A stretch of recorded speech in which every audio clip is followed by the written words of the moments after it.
FM 100.5, FM 101.9, and AM 1450.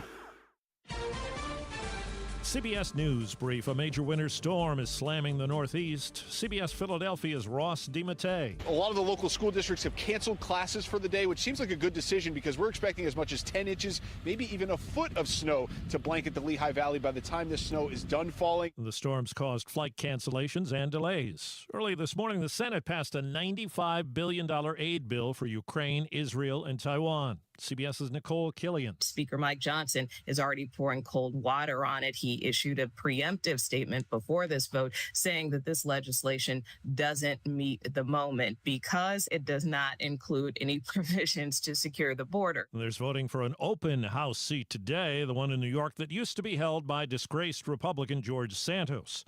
CBS's Scott McFarland is on Long Island. Whoever wins gives his or her party a big leg up for November and helps shrink or swell the Republican House majority. CBS News Brief, I'm Steve Kathan. The Good Neighbor. The Rick and Bubba Show, weekdays from noon till 2. WGNS, your good neighbor station.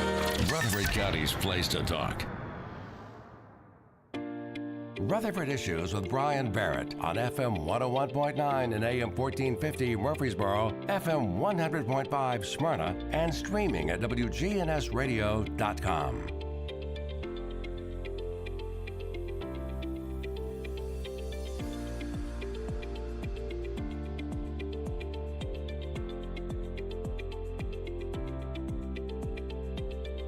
We're back here on Rutherford Issues, powered by Middle Tennessee Electric. Their Sharing Change has donated more than $11 million to local nonprofits assisting worthy causes here in our community. MTE, serving to make life better since 1936.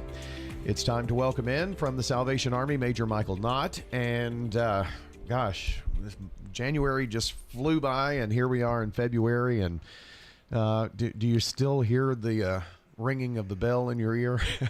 I don't. I haven't had a chance to really focus on that because for the Army, when we get in January, then we're asked to go to a lot of required conferences. And so you get that 1 week away between Christmas and New Year's to just kind of unplug. And it always, when we go on vacation, when everybody goes, it's even if you do a week or two, it's not enough. Kind of like I really could use a month. So, and then it's so hard to get back in the routine when you're there a week, and then you're out doing something that you're required to go to, and then you're back and you're out. So, my apologies for not even to make it last month. No, that's fine. Busy schedule and conferences. I guess that's an every January thing, just to kind of get caught up on everything going on? Officers' councils, and then Tricia went to a territorial conference, and then, you have the illnesses going on with your staff. I think even during like Christmas, 1 week before Angel Tree, all of our staff was out, and it was just me, Miss Major, and our secretary. Wow. Because everybody had the variant of the COVID that's going on. I kind of wish they changed the term from COVID to it's a variant of a flu, but it's part. I guess it was good that you all stayed away from it, I hope. Yes. We've knock on woods. And usually after Christmas and the going, Miss Major always seems to crash for about a week because she's just that type of person. She just goes, and then give her a week or so, and then she's Katie bar the board because she's ready to go again. Yeah, so. Just like one of those little wind-up toys. Yeah. Sometimes you just need a good winding there. Well, I know that, you had a lot of volunteers that put in many, many hours for the Salvation Army at the kettles that were all around the county. Yes, we were just very humbled by the participation in our kettle program and the volunteers. Again, we were able to man our kettles with nothing but volunteers and all the effort they put into to raise what we could raise. And definitely the Angel Tree, we had volunteers. We did the angel distribution in 1 day. Miss Major added increase. So she did blot out a break between 11:45 and 12. but it didn't happen that way because the flow just kept going, and we managed. But stories of people this year that have come to volunteer. This year it was volunteers who were part of the Angel Tree program when they were little that they remember. Oh, wow. So they came back to give. So that was exciting to be a part of and hear. So boy, that has to be a story that never gets old, to someone who was helped and remembered that and the impact that it made on them, so much so that years later when they have the ability to give back, they do. Yeah. That's the it's the essence of passing it on, isn't it? Yeah, it is. And so we are currently tomorrow is the beginning of Ash Wednesday and Lent, and so we'll be focusing on that through our core programs, and offering it as well to our shelter people. It won't be required, but it can be, hey, you want to come fellowship. But we always do that no matter if it's a special holiday or not. And so we do get some that come over and try to connect with them. So the shelter, I'm sure, is stays full all the time mostly. We are.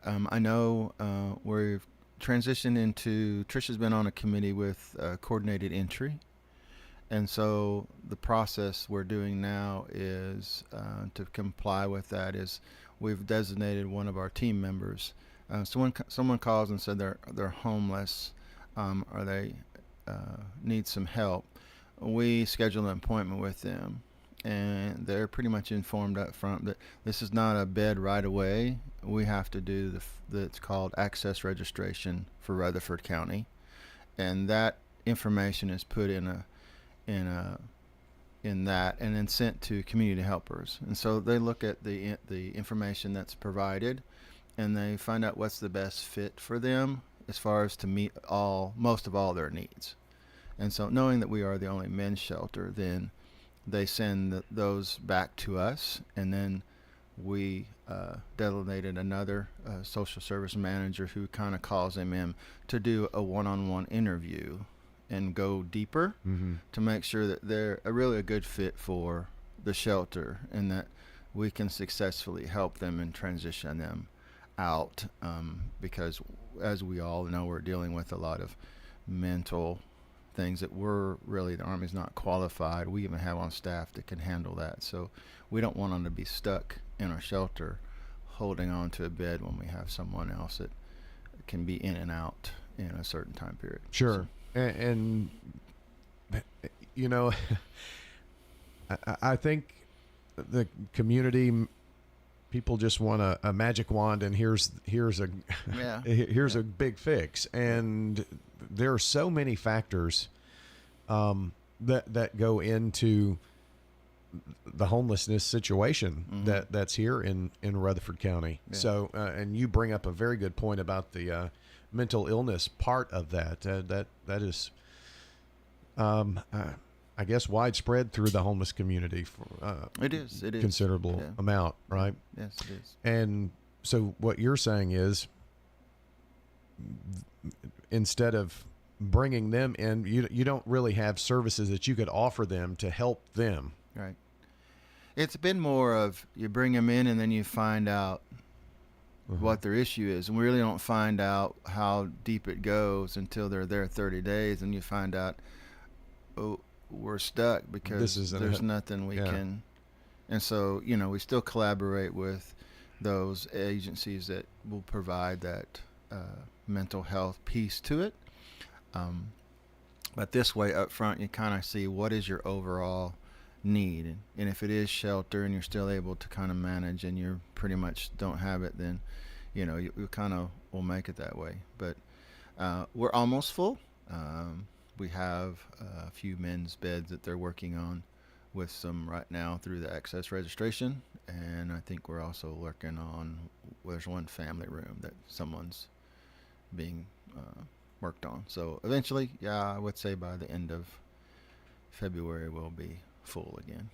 Well, I would encourage folks, if they did not have the opportunity at Christmas to give at the Kettles, you can, do that online, SalvationArmyMurfreesboro.org. You can go on there and make a donation, and it's really great because that stays right here in our community. Right. We're still doing mail appeals, so there should be something coming out Easter here pretty soon that goes through our mail appeal. But if you want to, again, come and talk with us in person, we'd love to see you and receive your donation through that way and just kind of show you what we're doing.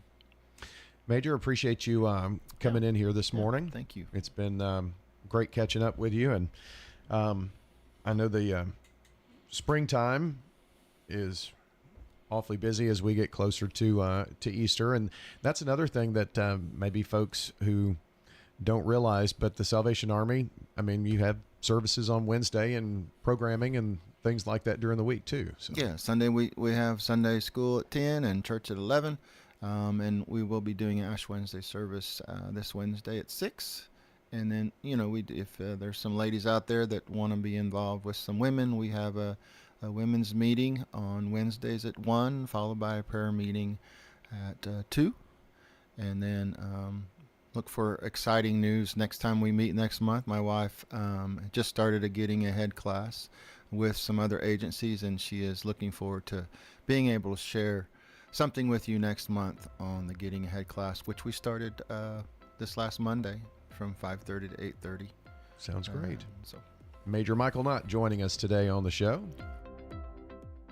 Hello, this is Lenny Farmer with Jennings & Ayers Funeral Home. Often when a man or woman finish pre-planning their funeral,